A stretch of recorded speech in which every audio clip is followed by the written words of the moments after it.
Yes, I have so many feelings about that too. Yes. Yeah. Part 2.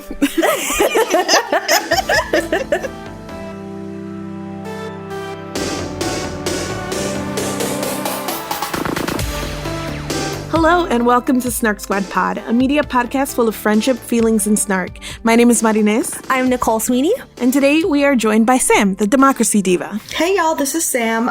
You can find me on Twitter at Democracy Diva. And of course, I am thrilled to be back on SnarkSquad Pod. Sam is joining us today to talk to us about the Hunger Games trilogy, which we reread partially because there's a new prequel book coming out. So this seemed like a good time. We made this decision, I will say, before we all got locked inside of our homes. I just want to put that out there. And it is now my job to give the plot synopsis, plot summary. I feel like people know what the Hunger Games is, but in case you don't, it is a young adult trilogy set in a future dystopian nation called Panem. We follow a 16-year-old girl named Katniss Everdeen who lives in District 12, which is the poorest of 12 districts in Panem. Part of this dystopian nation is that the super rich and powerful capital has an annual Hunger Games in which 2 children, a boy and a girl from each of the 12 districts, is sent to the capital to fight to the death and have only one winner. In the beginning of the first book, Katniss's little sister Prim is chosen to go to the Hunger Games, and so Katniss volunteers as tribute, and so she goes into the Hunger Games. She is also sent in with a boy named Peeta, who has been in love with her since she was a little kid, and they manage to both become the victors of their Hunger Games. In the second book, there's a super special Hunger Games called the Quarter Quell, in which instead of children, it's a bunch of victors from previous Hunger Games. And so Katniss and Peeta have to go back in again.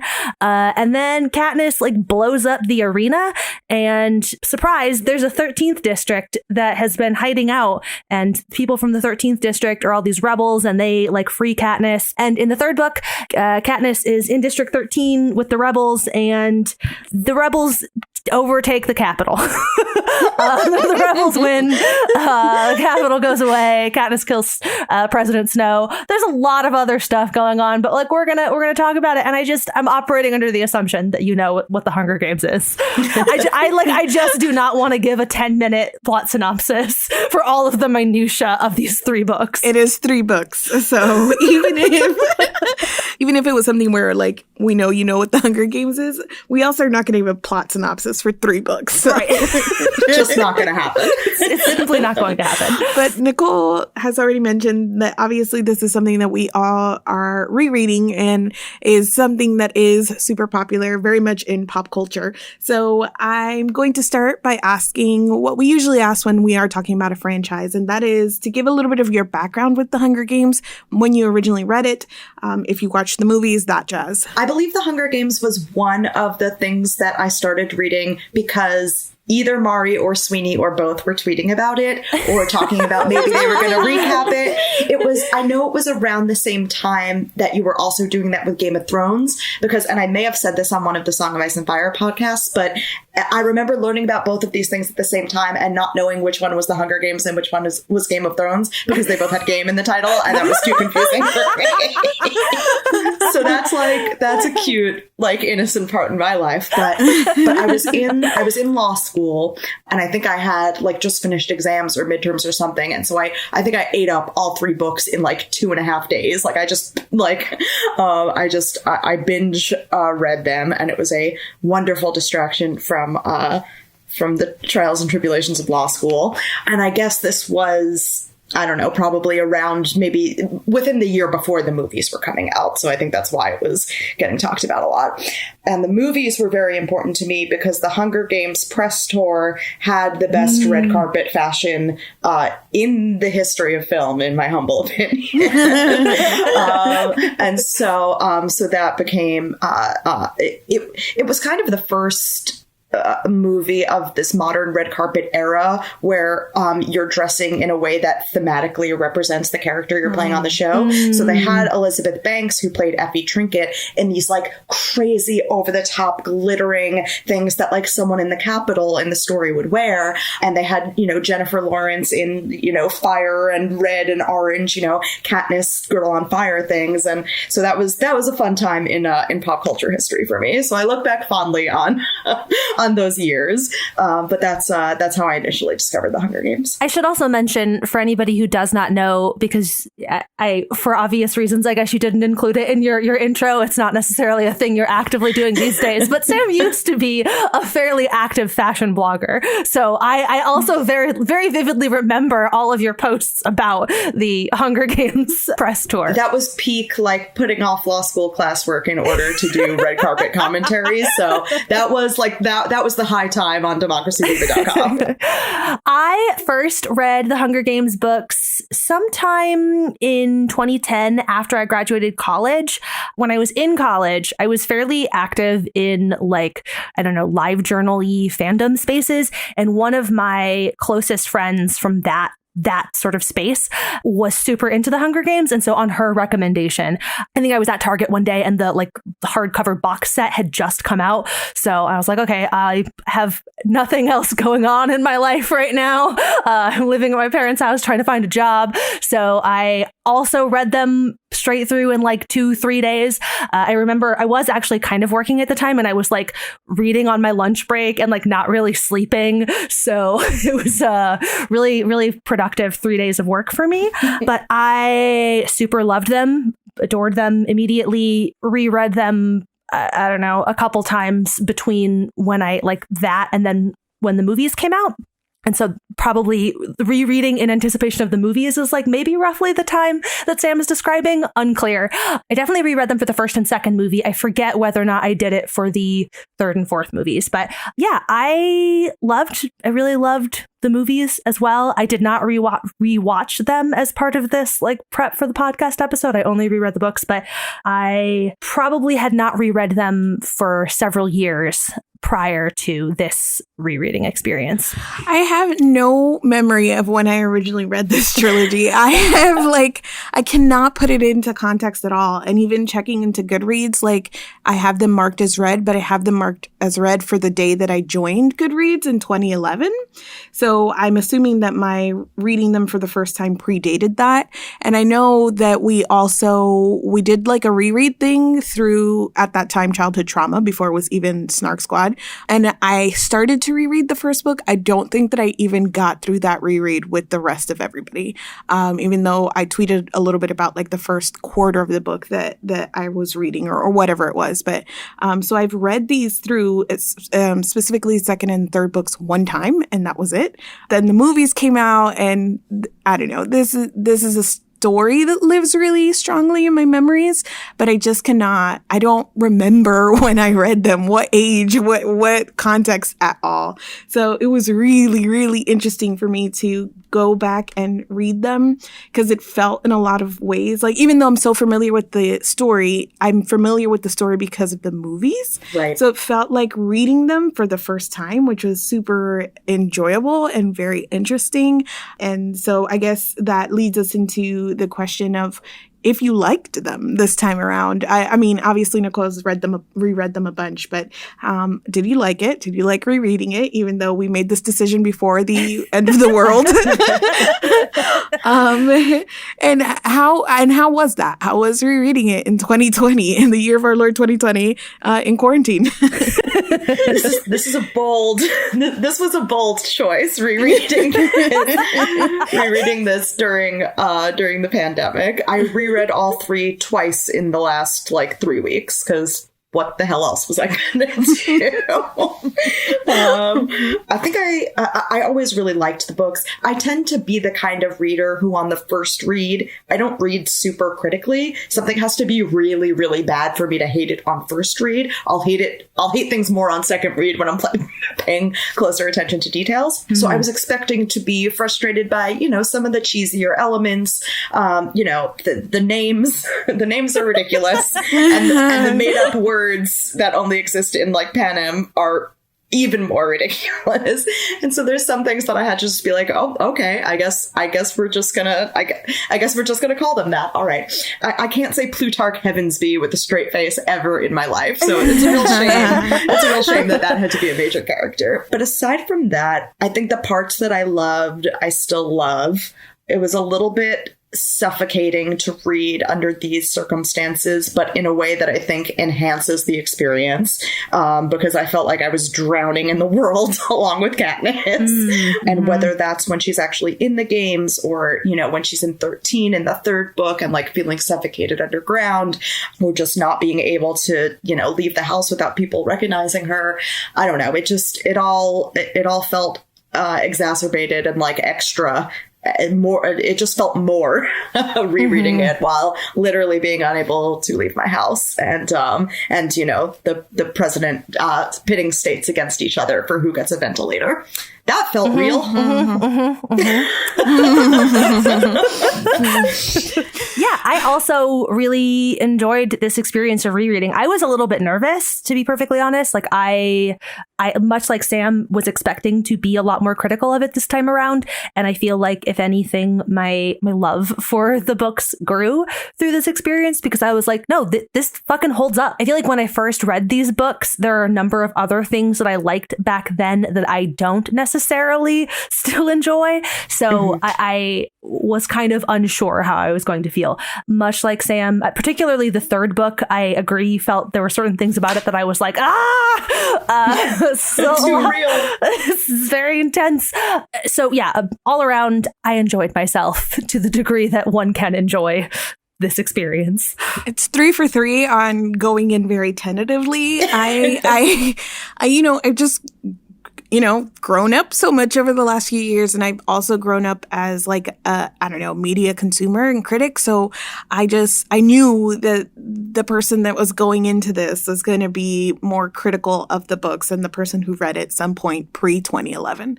And so I was very, very, very hesitant. But not only does this trilogy hold up, but I feel like I got something out of it when I read it originally, and I got other things out of it as an older adult. It's one of those things that, I don't know, it feels like it grows with you. Absolutely. But at the same time, these are so simply written. And so part of the reason that they have mass appeal is that the concept is not necessarily like super simple, but it's a very close perspective. You're with Katniss's feelings the entire time, and it's just very simply written. So it does have that element of having like mass appeal. At the same time, like I said, anytime that I feel like I'm going to go into these stories, I'm going to gain something new. And I think that adds, it's because of all of the political stuff that she weaves in. It's because you view Katniss as a character differently, as I think I probably closer to her age. I probably saw her one way, and now as like a 33-year-old, I'm like, oh no, you child. Oh no, baby. These are spectacular. I really, really love them. And as hard as they were to read at times, I also truly enjoyed my experience reading them. So I was also super struck by the thing that you're describing in terms of like the age gap, like the age difference. So reading this for the first time at, 22, straight out of college, like technically an adult, but like functionally. But let's be real. Like functionally a child. Whereas, like now being an adult, and, like the PETA has his kind of line that he repeats a couple times throughout, that she has no idea the effect that she can have. And like reading it this time around, one of the things that I noticed that I don't think that I have particularly latched onto in previous rereads is how much sense it makes to me that all of these other adults that like Katniss doesn't view as giving a shit about her are aware of her, and are aware that like people know this girl, this child basically has been doing her darndest to take care of her family since she was quite small. And like the problem is that nobody really has anything in District 12. So there's not really a ton that anybody can do to like actively help her and her family besides, making generous trades, I guess, with her. Right. But like in her head, she's like, yeah, we're making fair trades. Right. But like actually what's going on is that all of the different people that she is dealing with are doing the very tiniest little bit that they can to like help this girl. I don't know. That was something that really, really stood out to me. The dynamic between Katniss and the other adults of District 12. Now that I am also an adult and like trying to imagine being aware of this 16-year-old girl. I don't know. That was a very, very interesting thing about this particular rereading experience. I agree that reading these books in your 30s, I mean, like any media aimed at teenagers, experiencing it as a young person or, you know, a 24-year-old law student who, again, should be, but is functionally not an adult, versus at least somewhat more of an adult now. But I think what struck me is that, at least for me personally, what works so well and what works most for me in these books is how much they are about image and how other people perceive you and the building of a revolutionary icon and what the public relations strategy behind that looks like. I think it works way better as like an indictment of PR and celebrity than it necessarily does as a dystopian war series. Because for me, all of the strongest points are about how they built up the Katniss image outside of her control, how the Capitol, you know, tore it down when they realized she was too much of a threat, and how the rebel side in District 13 used that and capitalized on that and still made, you know, this image of Katniss that wasn't who she was. And Katniss being, you know, no matter who was at the helm, someone else was controlling her voice and her looks and her makeup and her hair and her everything. And watching how you make up a young girl to be a revolutionary and to lead a revolution has always been the thing that like packs the biggest punch in this series for me. And that's something that I really felt deeply on this reread, was the strength of the novel for me lying in how it takes on celebrity more than how it takes on a dystopian, you know, future war. I have there's so many different ways to go, like, from this conversation. I'm sitting here like, okay, wait, I want to say these 27 different things. But the thing that all of this, to me, reading it in 2020, the thing that I took most away from it is that I feel like when I originally read it, it felt so much more removed from like something that could actually happen. And I feel like there was always that sort of criticism against it, like that the premise of it is so far out there. Like, who would do this? Who would send their children to fight to the death? And that is what I found myself like drowning in, as Sam said, rereading this. So many of the like little details of what the Capitol was doing to keep the districts in line. And so much of it, like, you know, is this idea of what Nicole was talking about of, you know, the different ways that people are pitted against each other. So nobody in District 12 has much of anything. And so they cannot help each other. And it's very much throughout the whole series, this idea of like the individual versus like the collective versus the Capitol kind of overseeing it all. And that dynamic between how much people are helping each other. But at the end of the day, when you put them in certain situations, it's every man for themselves. And that is what a lot of the Hunger Games kind of symbolizes, is that, you know, nobody wants to be there, but they're still playing the game. And the way that that as soon as that they're in the arena, especially in the second book, all of these people who know each other and were holding hands the day before are immediately like, okay, time to kill each other. So that dynamic, and just the dynamic of like, okay, it's 2020 and it's no longer so difficult to imagine a society that would do this or that would pit each other against each other in this way, or I don't know, just the entire thing. It's like almost a little bit overwhelming to talk about, just the ways that I was like, I don't know, I buy it more. In 2020, I just buy it more. I do too. Well, and also kind of going back to Sam's point, the ways in which it's exploring the idea of like celebrity. And I think, Sam, you were talking a lot about how you have all of these other outside players trying to decide Katniss's persona and whatnot. But the other thing that they kind of keep coming back to, and this comes up in the third book in particular, is this idea of authenticity. And there is like a really weird sort of tension between they can only get something usable out of Katniss when they get her to do something authentically. But like, even then, it's still going to be like cut and curated. And like, right. I think there is also something interesting about thinking about that in this sort of particular moment, this like the kind of media and self-branding landscape in which we live now is different than the one in which I first read the books, for sure. So like thinking about it from that perspective too, the idea of Katniss is only effective as a revolutionary when you can tap into something that is authentically her, but like it's still a packaged authenticity. Like it's still mediated, right? It's still curated. Right. So no matter how, and even though it is her spontaneity and her fire and her that people are reacting to, well, nobody gets to see that fire and that spark unless the cameras are rolling. Right. Which is, again, extremely relatable to all of us who have not been able to speak to another human being unless we live with them, except through a mediated conversation. So like, relevant.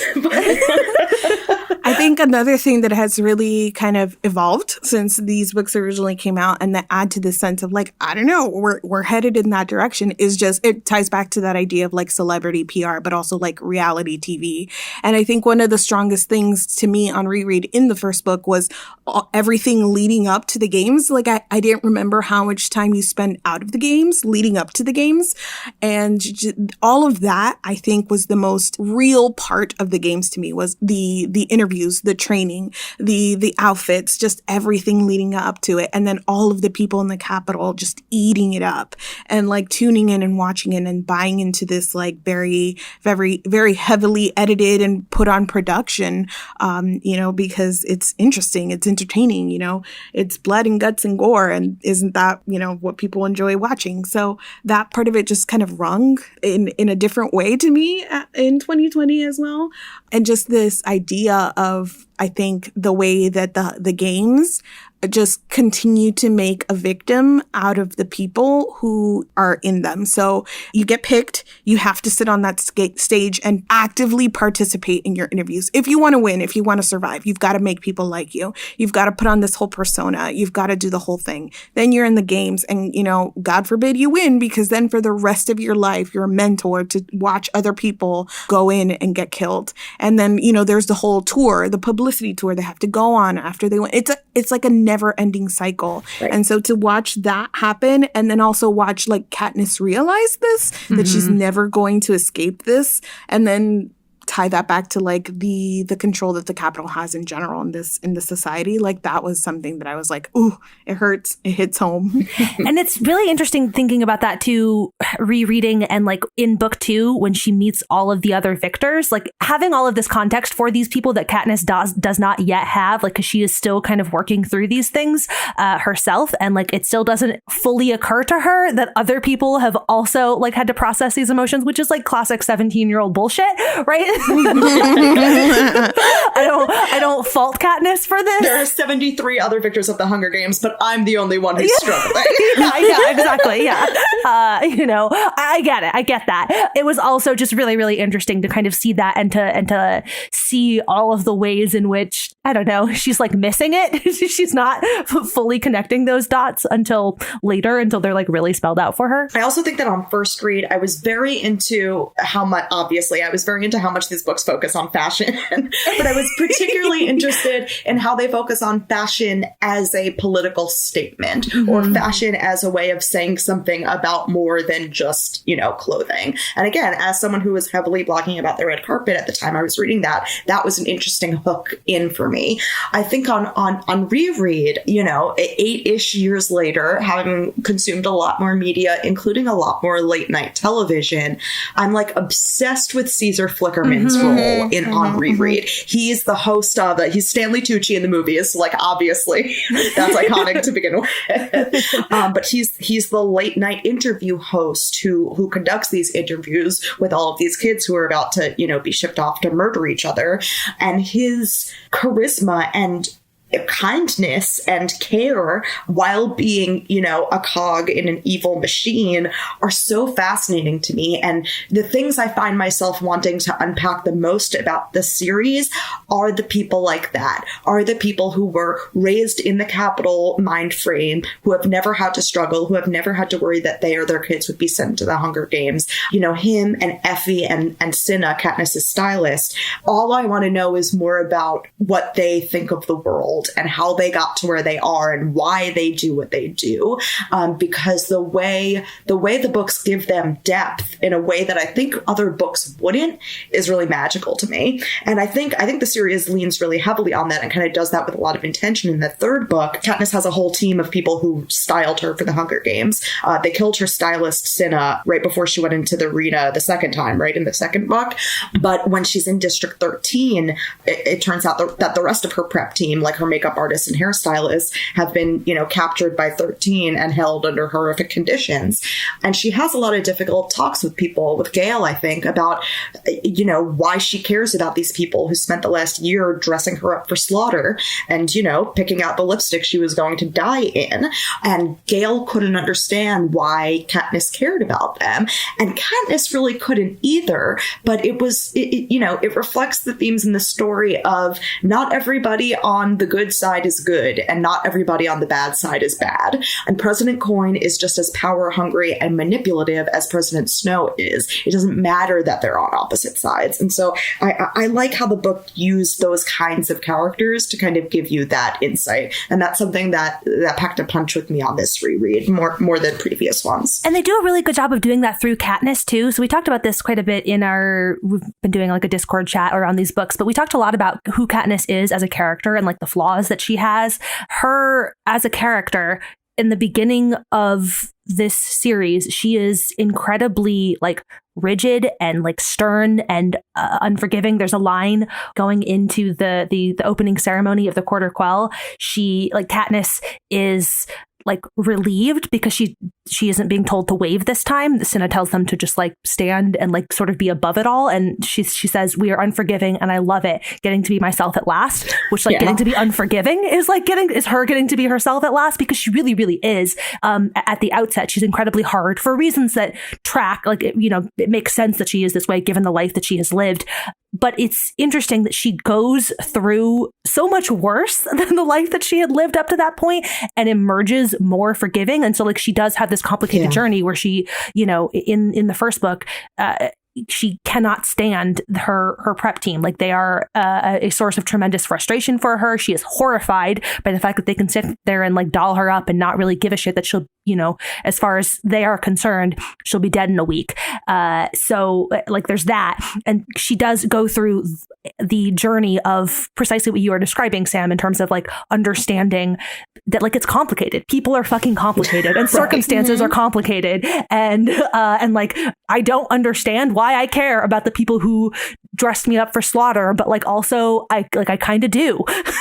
Right. And I think I like that you talk about the unforgiving stuff. I think that we see that so heavily with Katniss's relationship with her mother. Yes. Which, Katniss's mother, Katniss's father dies in a mining accident when Katniss is 11 and Prim, her sister, is 7. And basically Katniss's mother goes into a very, very, very serious depression that closes her off to the world and makes her unable to care for her children. But Katniss was 11. She didn't know that her mom had a mental health problem. She didn't know that this wasn't her mother's fault. All she knew was that she was 11 and had to lead her family. And so, of course, she's going to be 16 and not forgive her mother for that.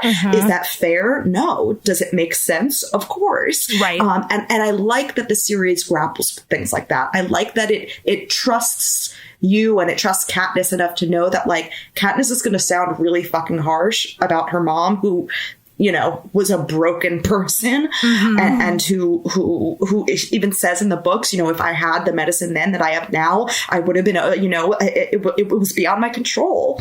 And I like that the audience trusts you enough to know that this doesn't mean Katniss is evil. It means she's complicated. Right. And it doesn't mean that she'll never forgive her mother. It means that she needs to go through some more shit before she can. Right. But I do love what you said about how somehow, even though she's only going through worse and worse things, she does find it in her to forgive her mother, and she does find it in her to forgive herself for the trauma that she's caused and the death that she's brought. This is a good series, y'all.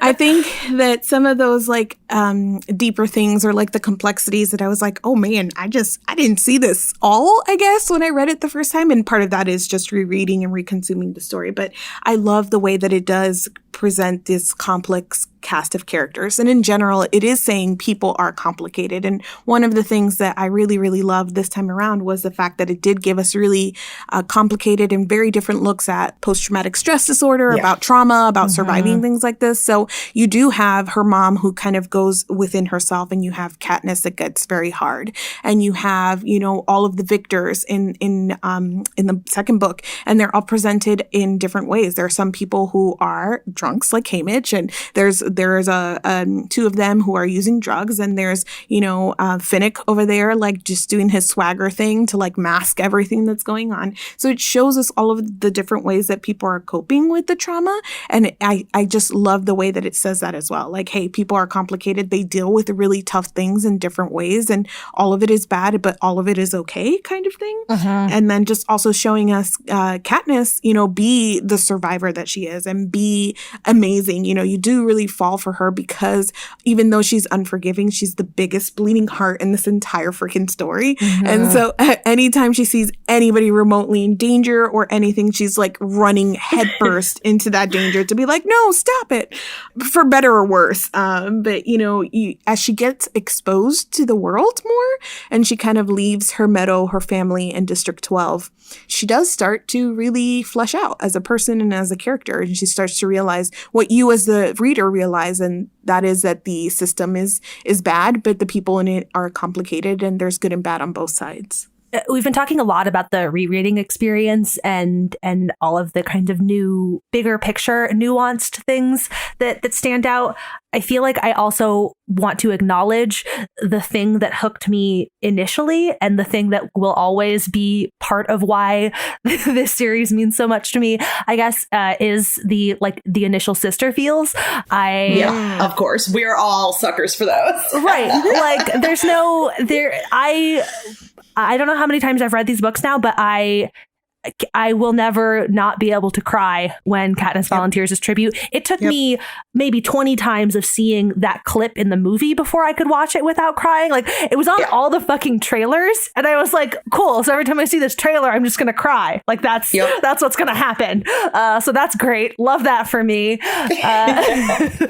But this also ties back, though, to everything that Mari was saying about kind of the different ways that you cope and move on. And like, I think that it is interesting that like part of Katniss's way of coping, yes, was that, you know, she became very hard and very rigid. But the other thing, too, is that like she coped by taking care of her sister, and like her sister became this really important place that like she held on to hope, like for all of the ways in which she became like rigid and hard after the trauma of losing her father.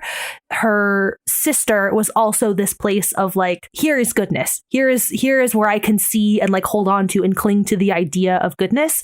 And I don't know, there's just something incredibly beautiful and lovely about it. And I love it. And I love that feeling for Katniss exists in Prim, but it also exists in Rue, the young tribute that she takes care of in the first book.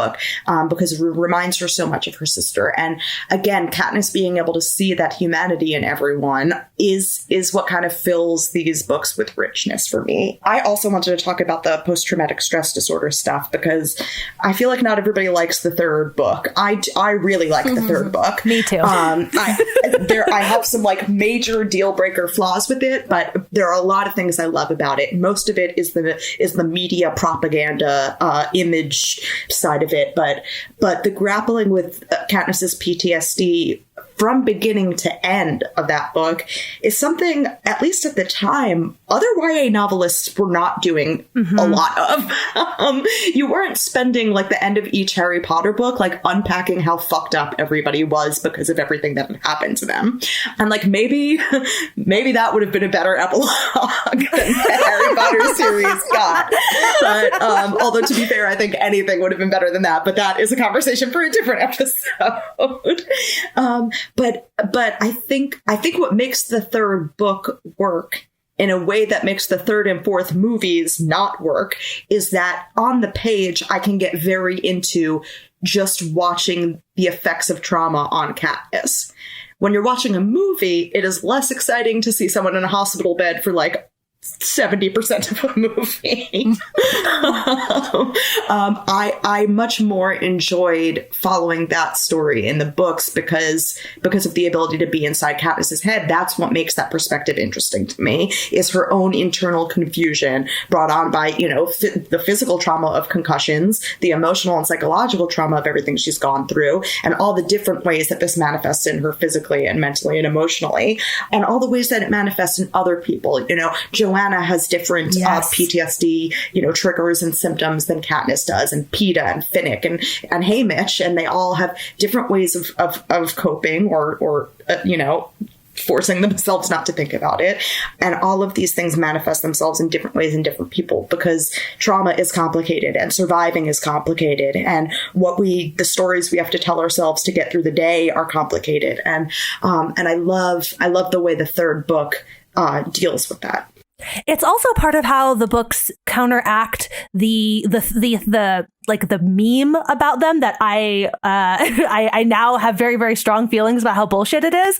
One of the things that I was struck on this reread is the idea that these books are about one teenage girl who saves the day while obsessing over which of two boys she's in love with is the exact opposite of what these fucking books are. That's wholly, completely the opposite. And I think I totally agree with you. I think that the third book has a really, really interesting exploration of Katniss's PTSD, and it's as she spends most of the book crawling into closets to take a nap, basically. Talk about relatable. It's one, super fucking relatable, and two, she's crawling into closets to take a nap or whatever, because she is not the one who is leading the revolution. That's not what's happening. That's not what this book is actually about. While she's in a closet taking a nap, the people who are whatever, who are in power are doing all of those things. And then she's being brought in to do her sort of figurehead stuff. Right. She misses actually a great deal of the action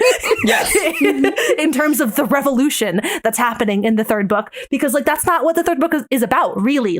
That's the big sort of theater piece that's in the background, but really the third book is about her going through this PTSD journey. Yes. I think the biggest difference for me in rereading was that I was one of those people when I originally read Mockingjay, I was I hate that ending. I feel like I had talked about it in ways that were this is an example of a trilogy that doesn't work at the end, or examples of my least favorite endings ever. And part of that goes back to the sister feels and the fact that after everything, Prim still dies. But rereading it, I was checks out. Rereading it, you're Prim has to die. It's just everything comes together in a way that is true to the story, true to the world that she built, true to Katniss's experience, to her trauma. Katniss cannot live happily ever after. That was never going to be Katniss's story. And she gets a piece of a resolution or whatnot, and it's still really freaking sad to read about, but I don't know, this time around I know why I didn't enjoy it, but I think that what I was originally what I was experienced was in story reasons of this is sad and it's hurting my feelings and it wasn't out of story or this is badly written or it doesn't fit. It fits perfectly for an ending of this trilogy. Yeah. I remember having a conversation with you about this in an art museum in Dallas. I don't know if you remember this, but I remember talking to you about this book however many years ago we were in Dallas. Or maybe it wasn't that trip, but because I don't remember Sarah being part of this conversation. But regardless, I remember walking around an art museum and having a really, really intense conversation with you in which I tried to defend the ending of this book, and you were no. Unacceptable. Yes, my feelings were hurt. Prim dies. Prim dies, dude. Prim dies. Deal breaker for Mari. Stop giving us sister feels. No, I didn't love the ending when I first read it, but I definitely didn't hate it either. And again, now with some more wrinkles and gray hairs on me, I don't know anyone who has survived the Hunger Games, but I was raised by the children of Holocaust survivors, which I think is about as close of a real life example as you can get. So I know what long-term PTSD looks like for people who went through incredible, incredible trauma in their youth and lost everything and everyone. And what happiness looks like for them is being alive and having a family afterwards. It's not the nightmares being gone, because the nightmares don't leave. And so as someone who, you know, maybe I didn't have the words to call it PTSD when I was, 14 and taking care of my grandfather. But like what I see in that epilogue is the true happy ending to my grandparents' lives in a kind of, I didn't expect to get here in this episode. So sorry, I'm stammering a little bit now. But what I saw in the epilogue feels true to the real survivors of horrific trauma that I've known in my life. You have to not expect happiness to look like everything's fine now. You have to expect happiness to look like this is how we're able to build a life and move forward. And nothing is the same as it was before, but that doesn't mean it's not better. That doesn't mean we're not going to, be some version of okay. We just have to redefine what okay looks like for us. And I think that's a beautiful thing in a YA story, in any story, but especially in a YA story. I think that, more than expecting, I guess like now looking back on it, what I was really feeling was not necessarily the lack of like a happily ever after, but it was the injustice. Like I was so mad for Katniss because of the injustice of it all, because she deserved more. And she at the end of the day was used by every single person in the story, including the revolution and the rebels. And as soon as that her purpose was served, they were like, okay, now go away. She had no role in the new society that she helped create. And so that injustice of it was what rankled me originally. And she didn't even get the one and only thing she had ever been trying to get, which was saving Prim. Yes. Right. And so that was like what I was like, this is awful in a way that I didn't process. I mean, it is still 100% awful, but yes, that is this story. That is the end of the story. It's awful. But yes.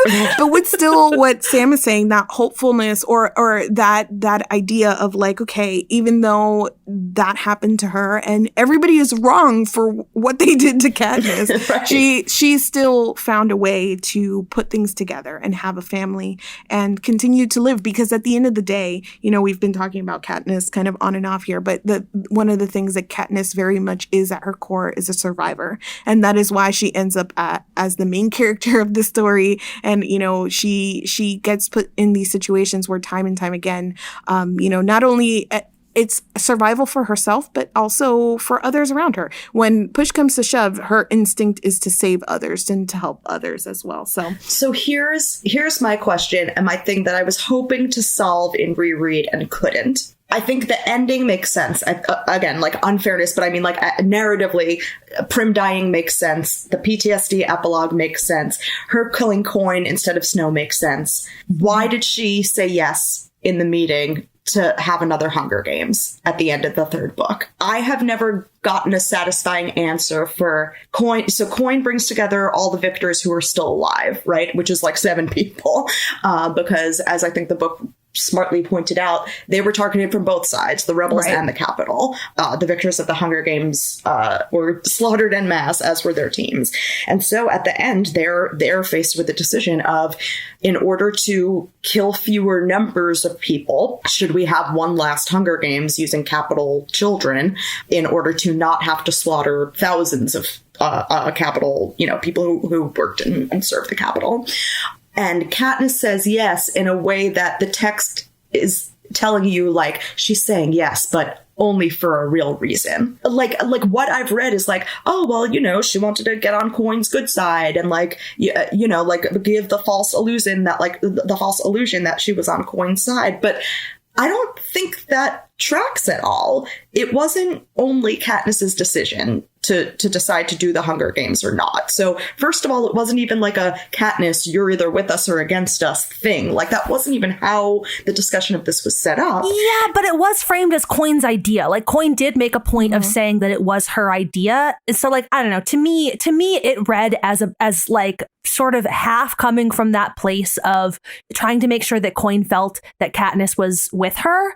Like that, to me, that is part of the vibe that I get from that. For me, it's just always that what would have changed right after that meeting if she had said no to another Hunger Games? They still would have handed her bow to go out and shoot Snow. like that was still the next thing she was going to do, you know, like, because this happened right before that. So I guess I understand in theory why those things could make sense, but I don't think the book actually does the work to show you that. I think that District 13 in general was super interesting to read about, and just Coin, because of the way that it's showing, like, again, the complexity of like the good versus bad, quote unquote, sides, and just the way that the system kind of breeds these things, because 13 is obviously kind of shown as like the right side of this whole thing, but also it is born out of this entire system, and it is very broken as well. And so to me, that moment always read as a lot of things coming together for Katniss, because Snow specifically was trying to kind of tell her or warn her about Coin, and this idea that, they were replacing one bad thing with another, maybe not so bad, but, still not the right thing. And so when Coin comes in there, is like, how about one last Hunger Games? It always read to me as a moment where that kind of clicks for Katniss, and she's like, we're just going to do this again. Right. And so that agreeing was less to be like on Coin's side, but like the quickest way to get out of that room and get the bow in her hand. Okay, and there's a strong sense, in the text too, of like her sense of resignation, that like, this is what we are, this is what we've become. Yes. And yes. Like if she had said no, then what I'm sure she could have expected was like pushback from Coin or other people in the room, like Joanna, who voted yes very loudly. Right. And so she was like, yes, let's move it along. I know what I need to do. And so that was kind of the sense of it. It was like a dawning. And I'm not sure if she knew at that moment that she was going to kill Coin. I think that really came together for her when she was holding the bow and she was standing there. But it was like the beginning of like, we just got here at the very end of this, and you're proposing a Hunger Games? Like, that brought it full circle for her. I guess for me, what would have been satisfying was we don't actually see Katniss dismantle the system that is the Hunger Games, because she just kind of gets like basically exiled after that. So we know at the end that there are no more Hunger Games, but we don't actually know why. Because Coin is dead? Well, she's not the only one who thought they were a good idea, including some of the other victors. So I guess I wish there was just more connective tissue between Katniss saying, yes, but like, obviously I don't want the games to continue, but I'm saying yes because it works with whatever my plan is here. But then we just sort of have a gap between that and there are no more Hunger Games. Like, lovely, glad to hear it. But like, how did we actually get from A to B? I think my biggest complaints about the book, specifically books 2 and 3.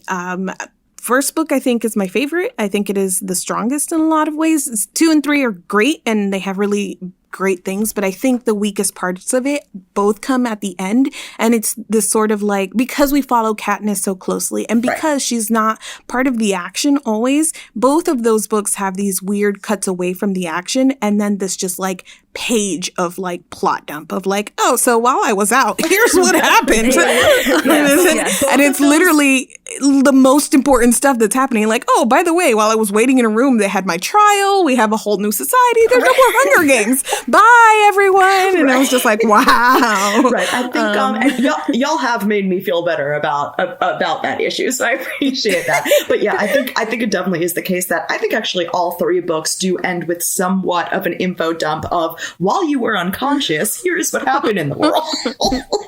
I mean, that's definitely better than like Stephenie Meyer in Twilight having Bella sleep but still narrating what's happening to her. So I appreciate Suzanne Collins like telling us in summary what happened while her character was knocked out, but still I didn't really remember in the first one, but I guess all 3 books and that way where she's like knocked out and she comes to and she's like, oh my God, so much happened. Right.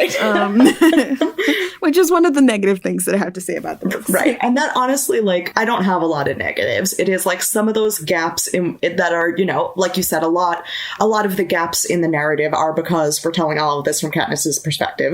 And obviously there are things she doesn't know.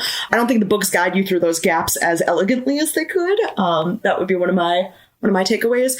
Also, Suzanne Collins loves to explain her metaphors. That is something I did not notice on first read, that on this read, I was like, oh no, we get it. You don't have to give us the full script of the song, The Hanging Tree, and then explain each verse and exactly how it's about, you know, wanting your partner to join you in death. It's like, no, we got that because we read the lyrics, which you printed helpfully in this book. Or she does the same thing with the game that they play with the cat of making the cat chase the laser. And Katniss goes on for 3 paragraphs about how, like, I am the cat and PETA is the laser and the capital is controlling him. And it's like, no, you could just talk about the cat and we would understand that it represents something deeper because we're reading books and we know how books work. She does it with the Mockingjays too, and like a lot of the like symbolism of what the capital like uses as weapons or whatnot. It's very, very, very on the nose. Yes, and just a few of those that are like, yes, we get it. We would have gotten it even without the 3 paragraphs afterwards explaining it. But like, go ahead, girl. We are like winding down here. We have to wrap up this episode, but we can't end without coming back to something that Nicole said about like the memes that were happening when this was at its heyday. And part of that was like one girl chosen to save the world. Not true. But the other part is while choosing between 2 boys. Also not true. Also not true. But I want to just talk about PETA and Gale. Not necessarily them as characters, but we can. But just that idea of like the love triangle. And if you viewed that differently, like rereading and your whole thought process about how Collins uses it in the story and its like role within the story. So the biggest thing that like stood out to me was not a thing where like I was thinking about it differently necessarily, so much as I was like just acutely aware of like the degree to which I feel that this is just like that meme is not true. Like the whole thing, the whole reason that like it is protracted throughout the triangle or whatever drags on is because Katniss keeps thinking, I do not have time to think about this. Like every time one of these boys expresses their feelings for her, she's like, I'm sorry, I want to not die. And so like, that's my priority right now. I will get back to you. Like there is nothing better than Katniss's just not utter disdain for the boys, but utter disdain for a world that prioritizes them and her relationship status with them over, you know, the revolution, and her like utter resignation with every like adult manipulator in her life being like, oh, well, would you prefer if we have Gale be your on-screen lover instead? And she's like, bitch, I did not say that, nor would I think it. Like, what are we talking about? What the fuck is that question? And again, it plays into what I love about the PR and the propaganda and the celebrity aspect of this is like the romance is in there because telling the fake story of the star-crossed lovers was a survival tactic and was later a revolutionary tactic, and keeping the Katniss storyline of, you know, the star-crossed lovers and what is called, if you call them coal that was turned into pearls. But that idiotic story of these kids who survived so much and, you know, only wanted to be with each other, like that's an act, and it might become true, and some of it started true, and the interest of the story is how you figure out what's true and what isn't when you are playing this up for the cameras for survival, but you also have a crush on this guy because you're 16, right? And I love that. I don't. First of all, I think people in general are way too hard on like, oh, you know, the 16-year-old girl's only thinking about boys. I'm like, fuck you. Okay, but like 16-year-olds in general tend to be thinking about sexual partners in general. So like, that's what I thought about at 16. So I have no problem with that. But like Nicole said, it's like, no, did you read these books backwards? Like, the point is that the boy stuff is ridiculous. And that Katniss never wants to be more focused on that than she is on saving her goddamn sister or feeding her fucking family. I think too that the thing that was like, such a gut punch to me was that this idea of like how everything in Katniss's life is weaponized against her. Yes. And so it is like protecting her sister, protecting her family. I mean, she loves to hunt. She can't even do it. It's illegal. And then then they take this thing of like her relationship with her best friend and the guy that she goes into the games with, and that those relationships are weaponized against her as well. So yes, she's like constantly thinking about this, but it's because people keep using it against her or as a strategy or whatever it is. And on both sides, right? That's the magic of this story, is that it's not just weaponized by her enemies, it's weaponized by her friends. It's weaponized by the people she's ostensibly standing with and fighting with. And that's what makes the third book interesting for me. And also periodically weaponized by Gale himself, which is why he doesn't get picked. He's the worst. But like, the whole thing with Katniss too. And so we talked a little bit about like the difference of reading this as being older. And so it really struck me like this idea of like the privilege of having a childhood and just the different ways that the districts are shown, like their, how they're repressed or worse or better than each other in relations. So Katniss does not have the privilege of having a childhood, and she's trying so hard to protect that for Prim.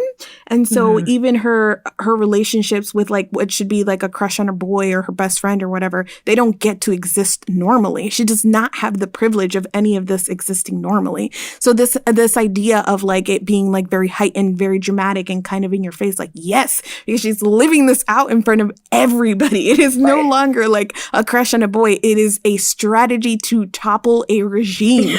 Like she does not get the luxury of it just being a simple thing. And you start mixing in the fact that, Snow is like threatening their lives and, the back and forth of all that. And it just was another tragedy on top of all of the tragedy that befalls our poor Katniss Everdeen. To Sam's point about how like people are generally way too harsh on the idea of like teenagers thinking about their crushes and stuff. Totally agree. One of the things that has always stood out as the most improbable things about this story is that after the like beautiful, sweet day that Peeta and Katniss have on what is supposed to be their like last day of prep before they go into the Quell, the fact that neither one of them is like, we're like probably about to die virgins. What if we don't?